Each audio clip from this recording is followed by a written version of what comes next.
2008년 2월 21일 새벽 3시경 미국 네바다주의 911로 매우 이상한 신고 전화 한 통이 걸려옵니다. 제가 방금 자다가 일어났는데 옆에서 자고 있던 남편이 죽어 있어요.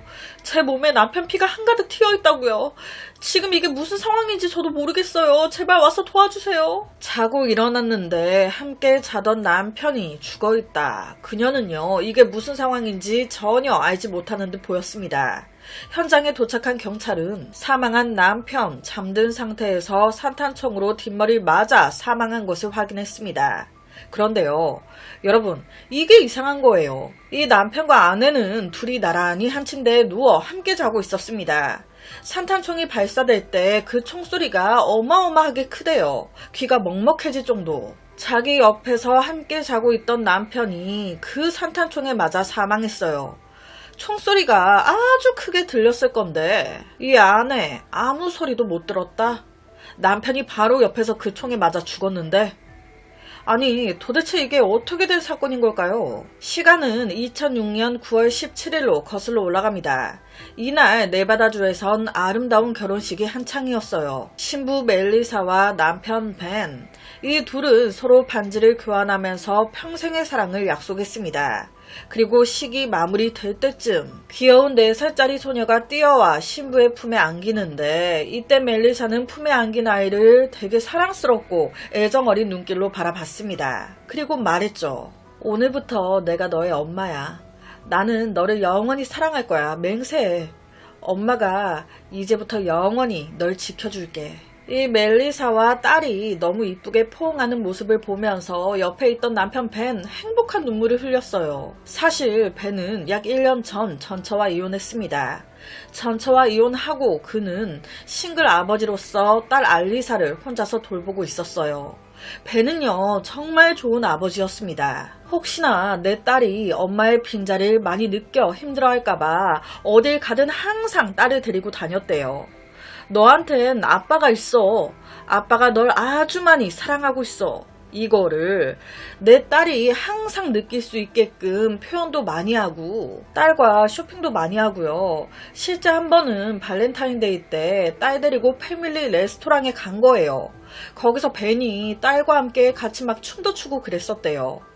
와, 정말 좋은 아버지. 그는요, 2005년도에 이혼하고 나서 얼마 안가 멜리사를 만났고 둘은 사랑에 빠졌습니다. 여기서 이렇게 생각하실 분들 계실 것 같아요. 이혼하고 나서 사귀는 여자가 없었으니 딸한테 이렇게 최선을 다했지. 사귀는 여자 생기고 나서부터 이 딸 완전 뒷전된 거 아니야? 아니요. 그는요, 멜리사와 만나면서 오히려 딸한테 더 신경을 썼어요.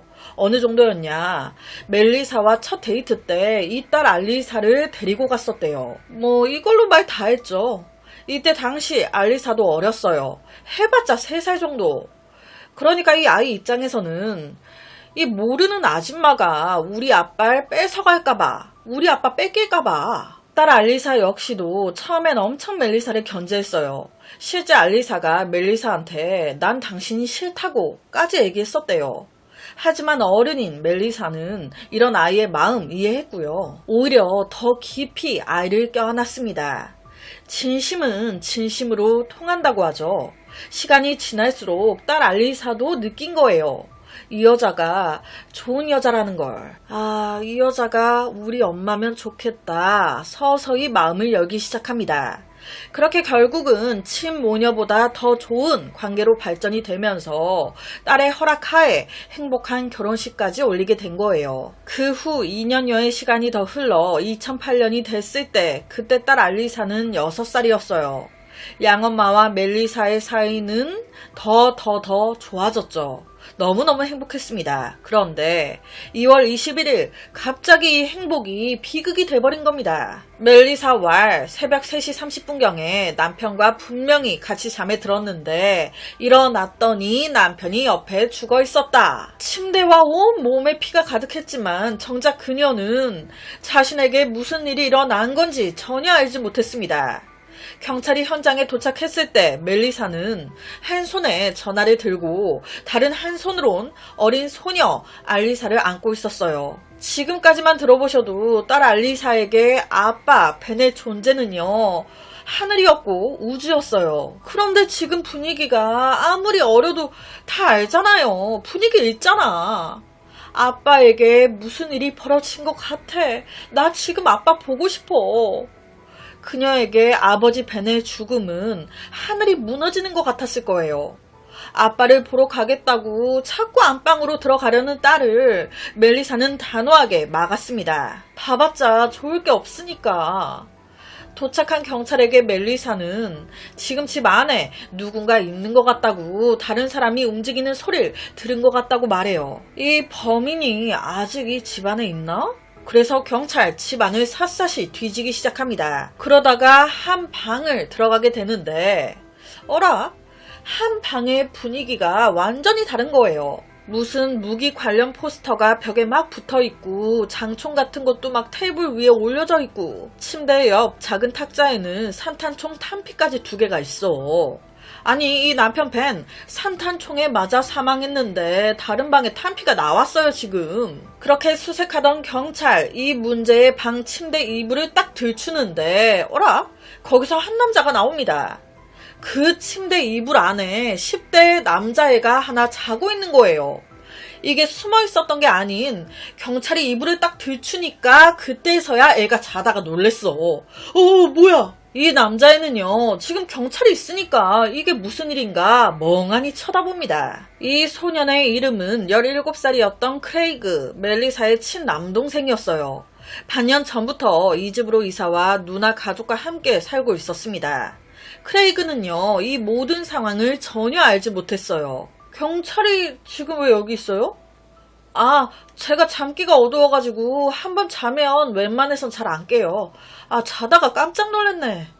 오히려 크레이그 경찰에게 이 모든 상황을 듣고 반대로 충격을 받습니다. 결론은 집을 뒤졌을 때 크레이그 이외에 외부인은 나오지 않아요. 또한 집을 수색했을 때도 집의 현관문, 창문, 뒷문 모두 멀쩡했습니다. 따라서 벤의 죽음은 벤과 아는 사람 혹은 이 집에 사는 누군가가 저지른 범죄일 가능성이 크다는 거죠. 지금 이 집 안에 당신들 중 한 명이 죽여놓고 연기하고 있는 거 아니야? 이렇게 되니 누가 제일 먼저 의심이 되겠습니까? 여러분은 누가 제일 의심스럽나요? 멜리사? 아니면 멜리사의 남동생 크레이그? 아니면 설마 딸 알리사? 경찰은요 이 멜리사의 남동생 크레이그를 집중했습니다. 왜냐? 크레이그 방에서 지금 산탄총과 탄피가 나왔단 말이에요.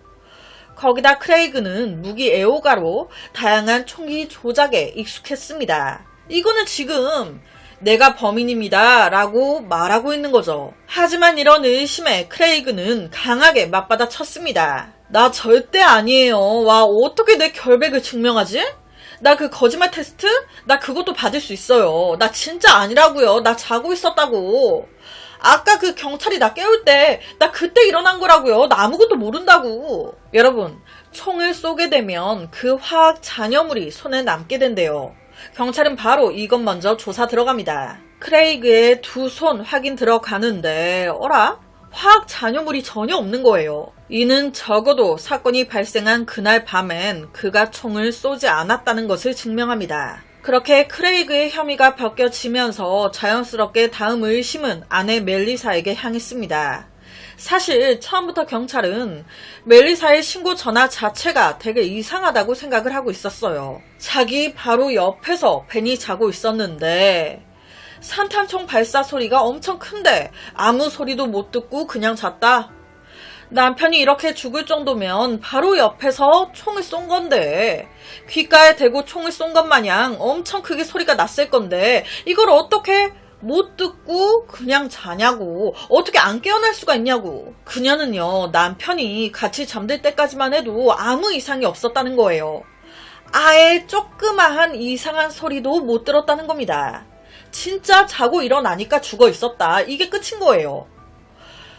산탄총 그 총소리가 엄청 큰데 아무 소리도 못 들었다. 이게 가능할까요?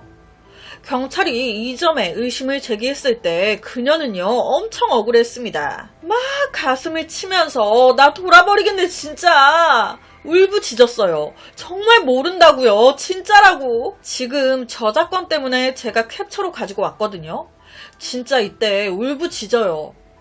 이거 연기인 걸까요? 진심인 걸까요? 경찰은요, 이런 그녀의 모습에도 불구하고 계속해 그녀를 첫 번째 용의자로 지목했습니다. 왜냐, 보니까 벤의 명의로 40만 달러 정도 되는 생명보험이 들어있네? 40만 달러 하나로 약 5억 정도 됩니다. 이 보험의 수익자는 전부 아내 멜리사였어요. 와, 썩은 내가 나죠? 남편 죽이고 5억 탈라고 딱 걸렸어. 이런 사건이 한두 건이게? 그런데 이 생명보험 얘기가 나오자마자 도리어 그녀 엄청 놀랍니다. 자기 말로는 이거 몰랐다는 거예요. 아무래도 남편이 나 몰래 이 보험에 가입했던 것 같다고. 자기는 전혀 몰랐다고. 이 말, 연기, 거짓말인 걸까요? 아니면 진실인 걸까? 경찰은 거짓말로 봤습니다. 하지만 현장에서 그녀가 죽인 거라는 증거가 나오지 않았기 때문에 멜리사를 풀어줄 수밖에 없었죠. 여러분, 이 소문이라는 게 진짜 빨라요. 그녀가 용의선상에 올라 수사받았다는 이 소식이 전해지면서 경찰 플러스 정부 플러스 마을 주민들까지 다 나선 거예요. 뭘? 지금 6살 어린 딸이 있잖아요. 이 딸, 벤의 딸이에요. 이 딸을 벤을 죽인 살인 혐의를 받고 있는 이 계모와 함께 둬도 되는 건가? 격리시켜야 한다라는 주장이 나온 거예요. 이 딸까지 이 계모가 죽일 수 있다. 그래서 결론은 딸 알리사, 생모인, 친엄마, 즉 벤의 전처 던에게 맡겨집니다. 주변 모든 사람들은 확신했어요. 멜리사가 죽인 거라고. 그렇다 보니 이 멜리사와 친했던 딸 알리사 귀에도 이 소리가 금방 들어갔죠. 이때 이 소리 들은 딸 마음이 어땠겠어요. 내가 믿었던, 마음을 열었던 새엄마가 우리 아빠를 죽였대. 그런데요, 이때 이 알리사는 의외의 반응을 보입니다. 사람들이 다 멜리사가 죽인 거라는데 이 딸 알리사는 안 믿는 거예요. 멜리사를 믿고 있는 겁니다. 아니, 새엄마가 죽이지 않았어. 이는 단순히 그녀와의 신뢰 때문만이 아니었어요. 사건이 발생하고 나서 경찰과 많은 사람들은요, 알리사가 너무 어리니까 충격 먹을까봐 이 소녀를 조사와 질문에서 최대한 제외시켰습니다. 알리사 역시도 너무 충격이었다 보니 마음을 추스릴 시간도 필요했죠.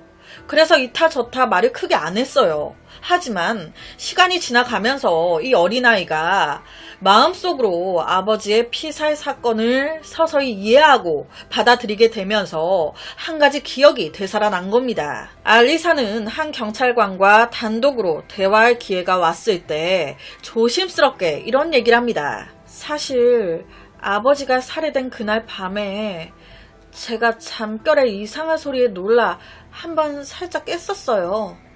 제 방문이 열리는 소리였어요. 순간 저는 귀신인가 싶어가지고 무서워서 번쩍 눈을 뜨지 못하고 계속 자는 척 하다가 궁금해서 실눈을 살짝 한번 떴는데 그때 분명히 누군가 제 침대 옆에 서 있었어요. 그 사람 얼굴이 불빛을 등지고 있어 잘 보이진 않았지만 분명 그때 제 방에 들어온 사람 멜리사 아니었고요. 외삼촌 크레이그도 아니었어요.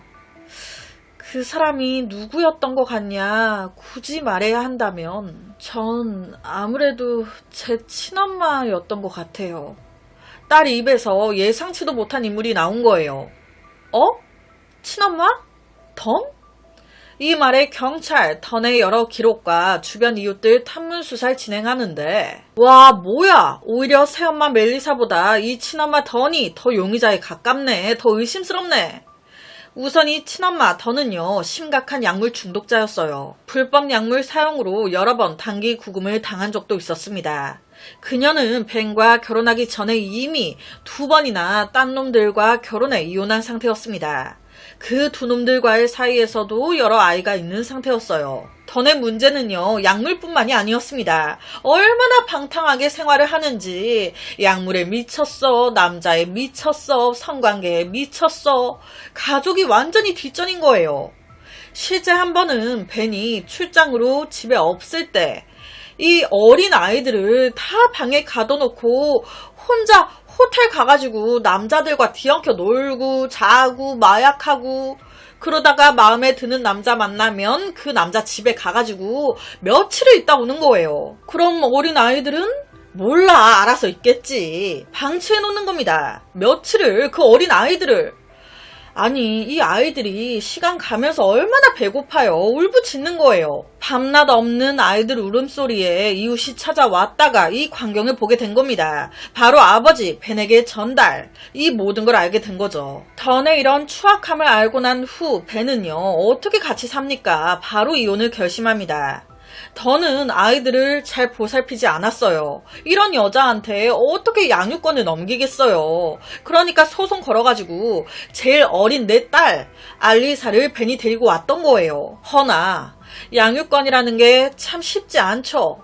벤이 알리사의 주 양육자이긴 했지만 그래도 던도 일부 양육권 및 면회 권한을 가지고 있긴 했어요. 그런데 이건 벤이 혼자 살 때지. 벤이 멜리사와 재혼했잖아요. 그러면서 알리사에 대한 모든 양육권을 가지고 와버린 겁니다.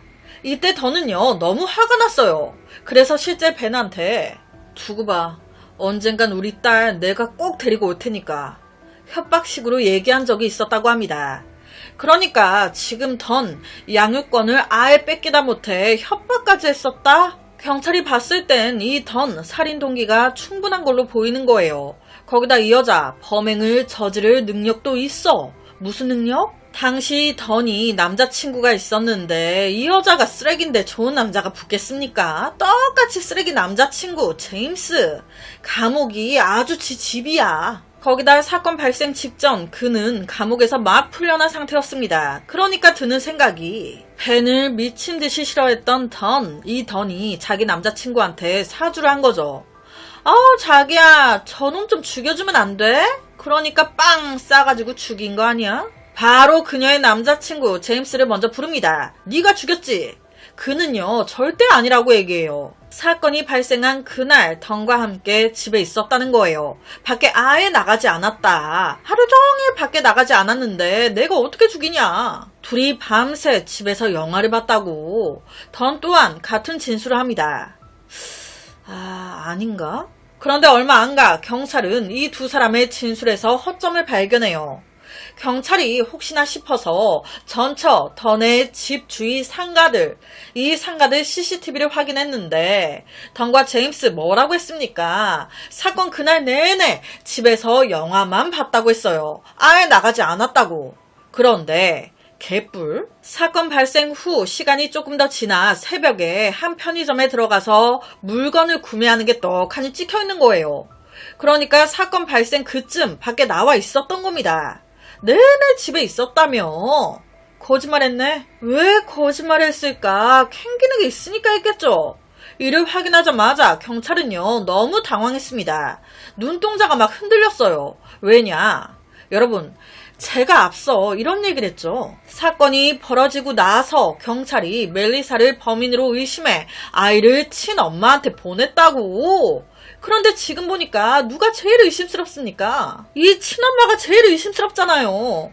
그러니까 이거는 이 사건의 중요한 증인을 범인의 집으로 보낸 것과 다름없는 거예요. 하지만 후회해도 소용없죠. 이미 늦었어. 알리사를 이들의 집에서 다시 빼내오려면 친엄마인 던과 제임스가 벤을 죽였다는 증거가 있어야 되는데 그게 없으니까 법적인 수단을 쓴다 한들 이 친엄마한테서 알리사를 못 빼내오는 거예요. 어쩔 수 없이 경찰은 가장 힘이 드는 방법인 잠복을 선택할 수밖에 없었습니다. 그들은 친엄마 던과 그녀의 남자친구 제임스를 감시하기 위해서 3교대로 잠복 근무를 서기 시작합니다. 한 번씩은요, 일부러 우리가 지금 너네를 감시하고 있어. 일부러 펴내기도 했대요. 왜? 정신적으로 압박하려고. 당황해서 허점을 드러내길. 그런데 이들이 무슨 초범입니까? 이런 거에 쫄게? 우리 무시했어. 우리 경찰서 감옥 짬밥이 몇 년인데 이런 걸로 쫄아? 지 둘은요 안 쫄아요. 안 불편해. 그런데 문제는 지 주위 사람들이 불편해 죽겠는 거예요. 곧 예상치 못했던 증인이 나타납니다. 그는 바로 던의 큰아들, 즉 알리사의 이복 오빠 16살이었던 데이민이었습니다. 데이민이 잠복 수사한 지 며칠 지났을 때 되게 심각한 표정으로 경찰서를 찾아온 거예요. 자기가 이 사건의 중요한 단서를 가지고 있다고. 데이민 말에 따르면 벤이 살해된 그날 밤 초저녁에 던과 제임스 이 둘이 싸우는 소리 들었다는 거예요. 벤이 내 막내딸을 빼앗았다고. 거기다 이놈이 법원에 양육권 소송을 내버리면서 내가 딸을 빼앗긴 것도 서러운데 매달 양육비로 $200까지 주게 생겼다고. 아, 짜증난다고. 실제 남자친구 제임스한테 이렇게 막 짜증을 내면서 벤이 내 인생을 망쳤다고. 벤이 그냥 콱 죽어버렸으면 좋겠다고. 이렇게까지 얘기했었다는 거예요. 이 말을 들은 제임스는 그게 뭐 어렵나? 죽이고 싶어? 도와줘? 당신이 도와달라고 하면 난 바로 도와줄 수 있어. 다만 이 말을 들은 던이 이때 바로 그냥 죽여줘 이렇게 얘기하진 않았고 약간 망설이는 것처럼 크게 반응을 하진 않았다는 거예요. 그저 아니 그냥 죽었으면 좋겠다 이 정도인 거지. 이런 식으로 좀 망설이는 것 같은? 이런 데이민의 진술을 들은 경찰은요 즉시 제임스를 다시 부릅니다. 야, 너 사건에 그날 안 나갔다며. 이거 봐라. 너 CCTV에 떡하니 찍혀있어. 이거 뭐냐? 너 유체이탈했냐? 거기다 벤이 살해된 그날 밤 너 던이 벤 죽이고 싶다고 하는 거 들었었지? 너 그때 죽이는 거 쉽다고 도와줄 수 있다고 했다며. 솔직하게 말해. 여기서 더 거짓말하면 너 형량만 높아져. 여기서 이제 무너진 거예요. 네. 제가 죽였어요. 범인 아내 멜리사가 아닌 전처 던의 남자친구 제임스였던 겁니다. 제임스 말에 의하면 이래요. 2008년 2월 21일 새벽 던이 전 남편 벤 죽어버렸으면 좋겠어. 그래서 진짜 죽여줘? 그랬더니 말로 직접 죽여줘 라고 하진 않았는데 암묵적인 동의라고 해야 할까요? 제임스가 벤 죽이겠다고 총을 막 챙기는데도 하지 말라고도 안 하고 오히려 죽이겠다고 제임스가 총 들고 차를 탔을 때 같이 가겠다고 옆에 타고 이거는 암묵적인 동의 아닙니까? 그렇게 둘이 새벽에 벤의 집까지 간 거예요. 여기서 의문점. 그럼 어떻게 이 둘은 벤의 집에 들어간 걸까? 이게 짜증나는 게요. 인연이 전처잖아요. 그러니까 이 집에 예전에 살았었어. 그래서 이 집에 살 때 복사해뒀던 집 열쇠가 있었던 거예요. 그걸로 문을 따고 들어간 겁니다. 제임스는 망설임 없이 손에 산탄총을 들고 두 발의 총알을 장전한 채로 침실 방향으로 걸어가기 시작했습니다. 그런데 이때 제임스도 살인은 처음이었어요. 떨려. 그래서 앞장서서 걷다가 뒤를 확 돌아본 거예요. 던이 잘 따라오고 있나 싶어서. 그런데 던이 집에 같이 들어오더니 휙 방향을 틀어 다른 데로 가네. 어디? 이때 엘리사 방에 간 거예요, 이 여자가. 엘리사 방문을 쓱 열고 들어간 겁니다. 그리고 이 소리에 엘리사 살짝 잠에서 깼던 거고요. 그녀는요, 아이 방에 들어와 몇 분 동안 잠든 엘리사를 쳐다보다가 방에서 나갔습니다. 이때 아이를 보면서 무슨 생각을 했을까요? 엘리사 방에서 나온 그녀는요, 바로 제임스를 쪼기 시작합니다. 뭐야? 아직도 안 죽였어? 얼른 쏴. 뭐해? 빨리 해. 이렇게 쪼고요. 바로 자기는 뒤돌아 집 밖으로 나가요. 왜? 제임스가 죽이고 나면 집에서 나올 거 아니에요. 그때 시동 걸고 할 시간이 어딨어. 내가 미리 가서 시동 다 걸어놓고 제임스 나오면 바로 태워서 도망가야지. 차에 시동 걸고 대기 타고 있는 거예요. 던의 이런 행동에 제임스도 더 이상 망설일 수 없었습니다. 곧바로 침실로 들어가 깊이 잠든 벤 머리에 빵! 벤을 죽인 후 제임스는 바로 옆에 같이 자고 있는 멜리사를 쏘려고 총구를 딱 돌렸어요. 그런데 이 여자가 미동이 없어. 안 깬 것 같은 거예요. 빵 소리가 컸기 때문에 멜리사가 그 소리에 일어나면 바로 같이 죽이려고 했는데 이 여자가 가만히 있으니까 다급한 마음에 아이씨 그냥 더 안 쏘고 나온 거예요. 자, 여기서 알 수 있는 건 멜리사의 남동생 크레이그 신고받고 경찰 여러 명이 집에 막 오고 띠용띠용 소리 나고 경찰이 수색한다고 온 집을 다 뒤집었어요. 그 소리가 작은 소리가 아니잖아요. 그런데도 크레이그 잘 자고 있었습니다. 어떻게 일어났습니까? 경찰이 크레이그가 덮고 있던 이불을 싹 걷으니까 직접적으로 몸을 터치 흔드니까 일어났습니다. 그 동생의 그 누나예요. 멜리사도 마찬가지인 거예요. 이 남매 잠기가 유전적으로 엄청 둔감 어두웠던 겁니다. 총소리도 그들의 잠을 깨우지 못했어요. 어떻게 생각해보면 이런 어두운 잠기 때문에 이들 목숨을 구한 거기도 합니다. 앞서 언급했지만 제임스는 벤을 죽이고 바로 멜리사한테 총구를 겨눴어요. 죽이려고. 만약 여기서 멜리사가 총소리에 놀래 일어났다면 바로 빵! 벤과 함께 죽었을 겁니다. 하지만 그녀는 잠들어 있었죠. 벤을 쏜 후 이들은 차를 타고 도망갔습니다. 이런 자백을 하면서 마지막에 제임스는요, 자신이 던과 함께 지내면서 자기도 모르게 어느 순간 던에게 세뇌되고 조종당했다고 얘기했습니다. 그러니까 이 모든 범행의 주범 던이다 이거예요. 자, 이렇게 결정적인 자백까지 나오면서 경찰은 제일 먼저 어린 소녀 알리사를 이 악마 같은 친엄마 던의 곁에서 떼내 양엄마인 멜리사에게 보냈습니다. 그렇게 2012년 벤이 잔인하게 살해된 지 4년이 넘은 후에서야 이 사건에 대한 재판이 시작돼요. 이때 멜리사와 알리사 모녀는요, 벤을 잃은 슬픔에서 서서히 회복하고 있었습니다. 그래서 피해자로서 용감하게 법정에 나와 증언하면서 이 비극을 직접 일으킨 제임스를 고발했어요. 또한 경찰에게 제일 중요한 단서를 제공했던 던의 아들 데이민, 이때 성인이 돼가지고 군에 입대한 상태였습니다. 데이민은요, 경찰에게 모두 털어놓은 이후 친엄마인 던과 연을 끊은 상태였어요. 그래서 이 첫 재판날 데이민 역시 참석, 사건 당일 밤 자신이 들었던 이야기 플러스 형제 자매들에게 이 엄마 던이 어떻게 해왔는지, 우리한테 이 엄마가 어떻게 상처를 줬었는지, 이 여자, 이 엄마가 어떤 사람인지 모두 털어놨습니다. 제임스는요, 어쨌든 바로 자백을 했다. 그래서 사형은 피했습니다. 가석방 없는 종신형이 나와요.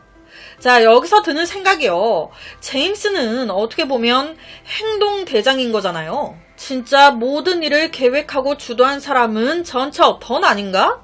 그런데 제임스가 가석방 없는 종신형이 나왔다? 그러면 적어도 그녀는 더 세게 형이 나오지 않았을까 생각이 되죠. 그런데 아니요.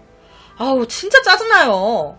먼저 검찰은 전처 던을 지목하는 모든 증거가 강력하지 않은 간접 증거뿐이다 라고 판단. 그녀에게 중형을 내리는 것은 어렵다. 오히려 던이 법정에서 제임스를 기소하는데 협조할 수 있다고. 그러니까 나 형 좀 낮춰달라고 어떻게 거래를 했대요. 결국 그녀는요, 제임스, 이 꼭두각시 남자친구를 팔아넘기는 방법으로 이 사건에 대한 완전한 면책권을 얻었습니다. 즉, 책임도 추궁도 받지 않은 거예요. 제임스와 아들인 데이민이 내가 이렇게 저렇게 얘기했다 어쨌다 하는데 그 증거 있냐고요? 없잖아요. 난 죽여달라고 한 적이 없어요. 다 이들 말뿐인 거 아니야. 그리고 딸 알리사가 사건의 그날 밤 내가 지 침대 옆에서 보고 있었대요? 그거 정확히 내가 맞대요? 얼굴 어두워서 못 봤다면서요. 그냥 실루엣이 나랑 비슷하다며. 나였다는 증거 있냐고. 그런데 실질적으로 제임스가 쏜 거는 맞잖아요. 그러니까 내가 제임스를 기소하는데 협조할게요. 그러니까 내 형 낮춰줘. 이런 건 거예요.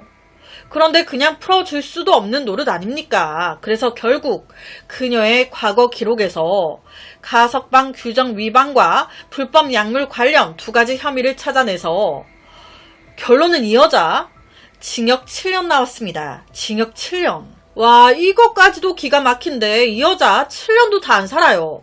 2014년도에 딱 3년 복역하고 가석방으로 출소했습니다. 와, 대박이죠. 하지만 그녀가 아이를 키울 자격이 없다는 건 증명이 됐습니다. 엄마 자격 없다. 그래서 미성년 자녀에 대한 양육권을 모두 박탈시킵니다.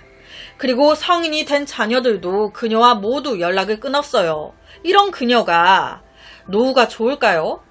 찾아오는 이 하나 없이, 몸 성한 곳 하나 없이, 힘없이 침대에 누워 외로움에 죽어가는 그녀의 모습이 눈에 훤히 보이는데, 와, 너무 좋은 아버지이자 너무 좋은 남편이었대요.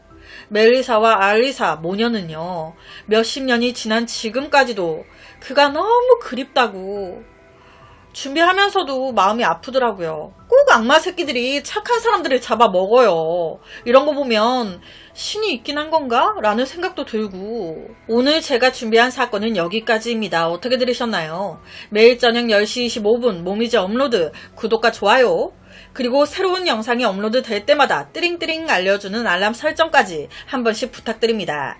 내일 저녁 또 다른 사건으로 찾아뵙겠습니다. 내일 봬용. 아, 오늘 왜 이렇게 약간 발음이 약간 계속 씹히는 것 같지? 내일 봬용.